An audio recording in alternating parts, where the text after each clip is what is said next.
Scheduled కులాల సామాజిక ఆర్థిక అభివృద్ధిని మరింత వేగవంతం చేయడానికి కేంద్ర ప్రభుత్వం ప్రధానమంత్రి అనుసూచిత జాతి అభ్యుదయ యోజనలో భాగంగా ఆదర్శ గ్రామం కార్యక్రమాన్ని అమలు చేస్తోంది.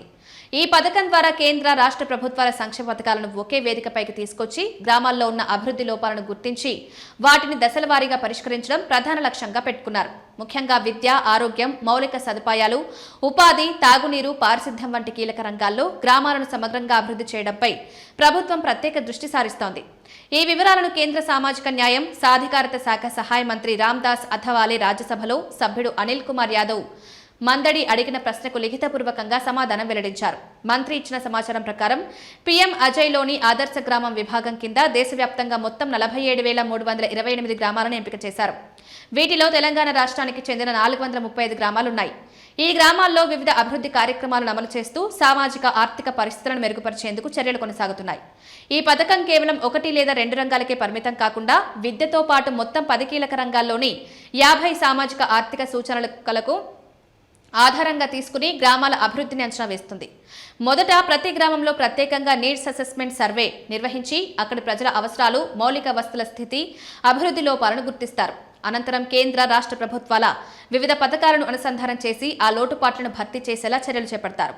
అవసరమైన చోట పీఎం అజయ్ నిధులతో ప్రత్యేక అభివృద్ధి కార్యక్రమాలు కూడా అమలు చేస్తారు.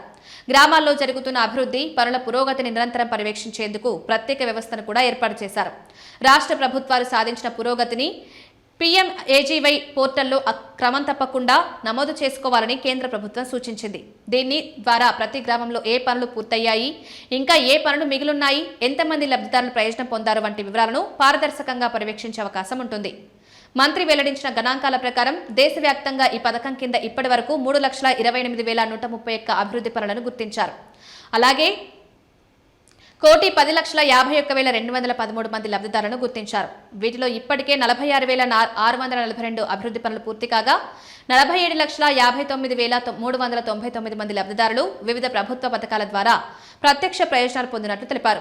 ఈ గణాంకాలు గ్రామీణ అభివృద్ధి దిశగా పథకం అమలు వేగంగా కొనసాగుతోందని సూచిస్తున్నాయి. తెలంగాణలో కూడా ఈ పథకం కింద విద్యారంగానికి ప్రత్యేక ప్రాధాన్యం ఇస్తున్నారు.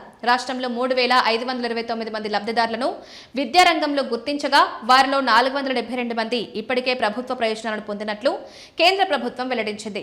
రానున్న రోజుల్లో మిగిలిన అర్హులైన లబ్ధిదారులను కూడా వివిధ సంక్షేమ పథకాల పరిధిలోకి తీసుకురావడానికి చర్యలు కొనసాగుతున్నాయి.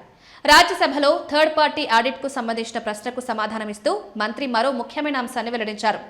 పీఎం అజయ్ ఆదర్శ గ్రామం కార్యక్రమం కింద ఒక గ్రామాన్ని ఆదర్శ గ్రామంగా ప్రకటించే ముందు ఆ గ్రామం చేసిన స్వయం ధృవీకరణను రాష్ట్ర ప్రభుత్వాలు, కేంద్ర పాలిత ప్రాంతాల పరిపాలనను తప్పనిసరిగా ధృవీకరించాలని కేంద్ర ప్రభుత్వం ఆదేశించింది.